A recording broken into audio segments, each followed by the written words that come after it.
Hey y'all, it's Jacqueline at Pixie Dust PhD. I'm filming this in December of 2024. The 2025 Disney Vacation Club annual dues rates have been published. I only received these for my home resorts. I of course don't own a contract at every resort, so thank you so much to dvcnews.com for publishing this information. We'll of course go ahead and take a look at the prices, but we'll do some additional analysis too. These extra numbers hopefully will give you a more holistic picture of how annual dues are trending. Before we get into those numbers, I did just want to say thank you so much for hitting that thumbs up button to like the video and subscribing to the channel. You can then ring the bell icon to receive a notification whenever I post new videos. And extra thanks to my monthly supporters over on my Ko-fi. That's Judy, Tiffany, Coco, Michelle, and Tara. They did also get a summary graphic and blog post of this video before everybody else. So if you're interested in receiving extra content and content a little bit early, go ahead and check out my Ko-fi and become a monthly supporter. We have covered annual dues more in depth on this channel before, but here is just a brief reminder. If you're paying in one lump sum, those are technically due on January 15th. Usually there's about a month-long grace period before you're hit with any late fees, but that is unofficial. Officially, you do have to pay by mid-January. Alternatively, you can pay monthly instead. However, to do this, you do have to have a US bank account, and those will come out as a direct debit. So if you're like me and interested in racking up credit card points where you can, then the once yearly payment is coming due in January. Officially, annual dues are assessed out to the 4th decimal place, but throughout this video, you will see that I have rounded down to 2 decimal places. This really is just for ease when talking about it. Frankly, we talk about dollars and cents out to 2 decimal places, so the video is not 100% accurate, but it is dang close. And there are a subset of contracts out there at Vero Beach and Aulani that do have subsidized dues. We're not touching those in this video at all. Yes, the contracts exist. Yes, people do own them, but they're relatively rare. So to keep things easy, we're just going with standard Vero Beach and standard Aulani. Anytime you see those are the full annual dues rates, not the subsidized ones. And as per usual, we will be moving pretty fast, plus there just are a ton of numbers. If you want to break down those exact numbers, if you want to sit there and think about them, feel free to pause, of course, whenever you need, and refer to the timestamps in the description below to skip around the video. That way you can come back to points of interest and take a screenshot if that's helpful. Starting off, let's look at the 2025 annual dues price per point alphabetically by resort. Here I've got both the tabular version and the graph version depending on what you prefer. But rather than read all of these out, let's go ahead and sort by something a little bit more meaningful. Next, we've got that same data, but now sorted by price per point. 2025 annual dues on the low end are $7.93 per point, and that is if you have a Grand Floridian home contract. Then the high end is $14.30 per point, and that is for a Vero Beach home resort. The overall spread in 2025 then is just under $8 to a little bit more than $14 per point.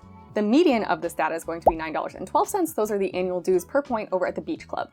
For these 2025 annual dues, 2 resorts remain under $8 per point. Then for additional resorts, or 6 resorts total, are under $9 per point, and 12 total resorts are under $10 per point. That leaves 5 resorts at $10 or more per point for their 2025 annual dues. Here I have broken out Walt Disney World resorts on the top with the pink bar, and then below in blue you've got your 2 Disneyland resorts and your 3 beach resorts. Both of those home resorts with annual dues in 2025 under $8 per point are at Walt Disney World. Then specifically for Walt Disney World, you do have 5 total resorts under $9 per point for 2025 annual dues and 10 resorts under $10 per point for 2025 annual dues. Old Key West and the Cabins at Fort Wilderness are the most expensive home resort annual dues at Walt Disney World. Over in Disneyland Resort, the Grand Californian and Disneyland Hotel annual dues are kind of middle of the pack. Then those beach resorts do remain costly. That's a trend that's been going on for a long time, and I suspect we will continue to see that. Revisiting that tabular and a graphical representation of price per point, here is the same information, but now we have the 2 Disneyland resorts in the graph with the patterned bars and then the beach resorts in blue. The median of all of these, once again, is $9.12 per point, but if you want to go ahead and take the beach resorts out, which I think many of us are primarily interested in the theme park locations, then because the beach resort annual dues are so high, the median does drop down a little bit. Now our 2025 annual dues price per point median is $9.06. You'll find that at the Boardwalk Villas and Riviera Resort at Walt Disney World. Therefore, any of the resorts with annual dues below that rate are a little bit better than average, and all of the resorts above that rate are a little bit higher than average. That's looking at 2025 in a vacuum. Let's go ahead and compare to 2024 annual dues. So here are the raw numbers in a table format. Again, we have sorted by cheapest 2025 annual dues, so Grand Floridian being the cheapest and then Vero Beach being the most expensive. But personally, I think this type of data is much better served at a graph, so let's go ahead and look at that. Now the left bars, the light blue pattern ones, are your 2024 annual dues price per point, and the bars on the right, the pink ones, are the 2025 annual dues price per point. And you can see largely there is a little bit of an upward trend between 2024 and 2025. Of course, that's no surprise. However, the Polynesian and the Cabs at Fort Wilderness did actually go down between the 2 years, so the 2025 annual dues are assessed at a lower price per point compared to 2024's annual dues. If you own your home resort there, congratulations, that is a relatively rare occurrence. Next, between 2024 and 2025, let's go ahead and look at the monetary difference. This simply is subtracting the 2024 dues from the 2025 dues. And here now we will sort by that monetary difference. So with annual dues actually decreasing at the Polynesian and the Cabins at Fort Wilderness, those are now your winner comparatively. Moving to resorts that actually saw an increase, the winner then is the Riviera with a 21-cent increase year over year. The resort with the largest monetary increase year over year was Old Key West. It saw a 63-cent per point increase in 2025 compared to 2024. But overall, that does mean that every resort did see less than a 65-cent increase year over year. And 13 of the resorts did see less than a 50-cent per point increase year over year. And here's that same table with additional emphasis to clearly call out the resorts at Disneyland as well as those at beach locations. Again, notably, the 2 resorts with decreases year over year were both located at Walt Disney World home resorts. However, both of the Disneyland home resorts fared pretty well. And while the monetary difference is of course of interest because that is sheer dollars and cents, that is money coming out of your check account, let's also look at the percent increase. Sometimes this can tell a little bit of a different story. Naturally, those 2 resorts that had a decrease in dues in 2025 compared to 2024 actually have a percent decrease instead of a percent increase, so they again are the winners here. And Old Key West, which did have the largest sheer dollars and cents bump up from 2024 to 2025 annual dues, also does represent the largest percent increase. If you're more of a visual person, here is that same data graphed. 6 total resorts saw over a 5% increase from 2024 to 2025 annual dues, and 10 resorts saw over a 4% increase. The median of this data is a 4.7% increase from 2024 to 2025, and those were the annual dues for the villas at Grand Floridian. Now again, calling out the DVC home resorts over at the Disneyland Resort as well as beach locations. And specifically, let's stop considering the beach locations, the ones in blue, when we're looking at the median. Despite the overall high cost of annual dues at the beach locations, actually the percent increase from 2024 to 2025 wasn't all that bad for 2 out of the 3. Therefore, when we're looking at the median of this set without the beach location home resorts, the median actually bumps up a little bit. Without these beach resorts taken into account, you would have a median percent increase of 4.8%. That's right between the 4.7% at Grand Floridian and the 4.9% at Copper Creek. Additionally, the channel's old enough now that we've been looking at these stats for quite a few years. I went back and compiled the percent increase from year to year starting in 2021. For the sake of space in the visual, we are just doing this for the Walt Disney World resorts. Each group of 4 bars represents 1 home resort, and then from left to right, you have the different year-to-year percent increases. The very left is 2021 annual dues to 2022, and that is in the vertical white and pink stripes. The solid blue bar is 2022 to 2023, the diagonal stripes is 2023 to 2024, and then the pink solid color is 2024 to 2025, the year we're talking about now. I wanted to show this to you for a few reasons. First, in general, I just think it's interesting to look at these things grouped together with a few years rather than just focusing on change from one year to the next. Second, I think this generally emphasizes the point that a small sample size, just a few years, in this case 4 years worth of changes of annual dues, doesn't tell much of a story. Old Key West has been fairly stable the past few years, but if you look at all of the other resorts, it's a little bit all over the place. It definitely is interesting to talk about this and look at the data year over year, but when you're considering the lifetime of a contract, you really have to think outside the scope of just the yearly changes. Which then brings us to the compound annual growth rate. This is the mean annual growth rate over a period of time. This is most typically used in personal finance settings, but in this case, we will be applying the compound annual growth rate, or the CAGR, to annual dues. And this is a pretty straightforward mathematical formula. You've got your beginning value, and for that variable, we are going to use the annual dues rate the first year that a home resort debuted. Then you have your final value, which for that, we're going to use the current 2025 annual dues rate. And then you have time in years, which is simply how long has that resort been open. So while this does not take into account every data point between opening year annual dues and 2025 annual dues, it is going to take into account where we started, where we are now, and how long it's been. I do want to note quickly that we can't really do this for Cabins at Fort Wilderness. First, in general, I would like to note that anything open for not that many years is going to be maybe not the most reliable compound annual growth rate. Sure, the math is there, you can calculate it, but just with so few years under its belt, well, time is a variable in this equation, and if you just don't have that much time, who knows if that compound annual growth rate that we're talking about now will stay the same 10 years from now. But Cabins at Fort Wilderness is a particularly unique challenge because while we do have 2 data points, we have 2024 annual dues and we do have 2025 annual dues, it actually decreased. So yes, technically you can calculate the compound annual growth rate for the cabins at Fort Wilderness per the mathematical formula, and you will come up with 0.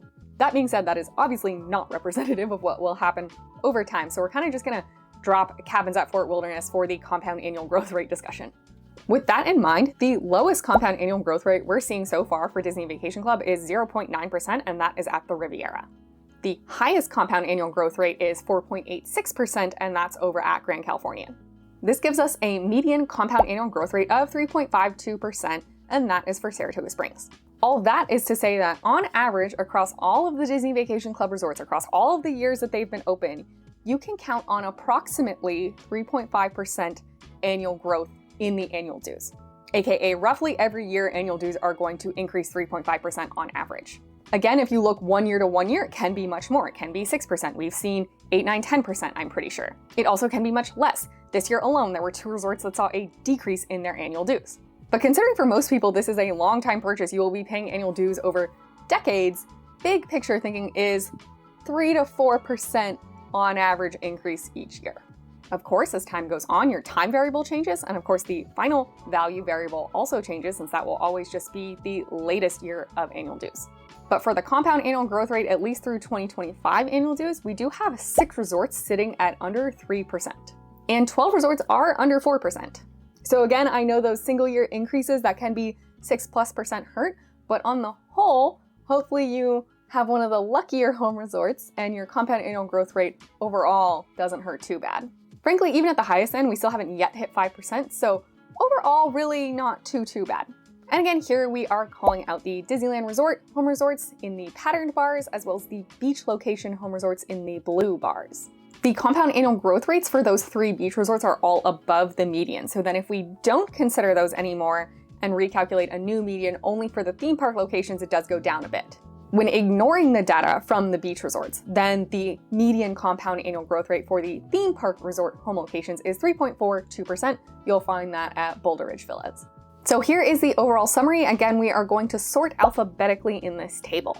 The lowest 2025 annual dues price per point belongs to the Grand Floridian, Polynesian, and Bay Lake Tower. You'll find the highest price per point for 2025 annual dues at the cabins at Fort Wilderness, Hilton Head, and Vero Beach. Again, knowing that some of you really are only assessing your theme park location options, let's go ahead and gray out the beach locations.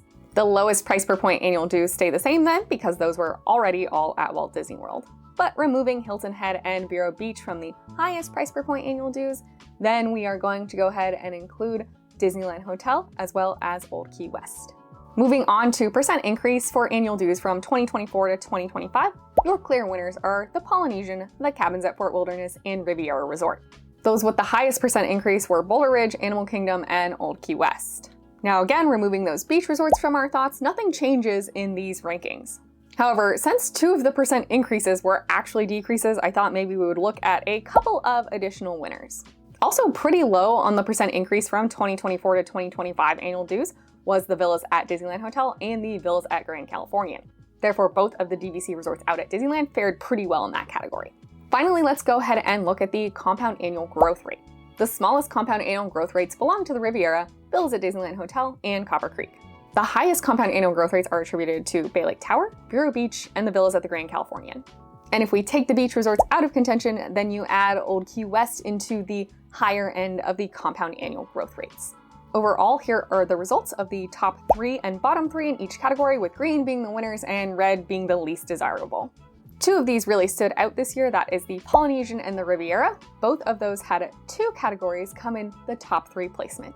Vero Beach perhaps is a clear loser here with 2 of its categories in the bottom 3, but honestly that is kind of just to be expected with the beach resorts. Otherwise, most resorts were kind of middle of the pack or a mixed bag. The percent increase of annual dues from 2024 to 2025 at the Animal Kingdom villas wasn't great, but the other 2 categories were pretty fine. And the lifetime growth of annual dues, that compound annual growth rate at Bay Lake Tower, is definitely on the higher end. That being said, the actual price per point you're paying is still on the lower end. And even when we choose to narrow down to home resorts near a theme park, so ignoring the beach resorts, again, like Polynesian and Riviera are winners, and the rest is kind of fine. Nothing stood out as terribly awful this year when looking at these exact analytics. And here is the overall summary for the ranges of all of these analytics across all of the home resorts. For price per point, 2025 annual dues range from $7.93 to $14.30 per point. The monetary change between 2024 and 2025 annual dues goes from you actually getting 30 cents off of your annual dues bill to you paying 63 cents more per point. The percent change ranged from your annual dues dropping about 3.6% to them increasing about 6.4%. Again, that's just for comparing 2024 to 2025.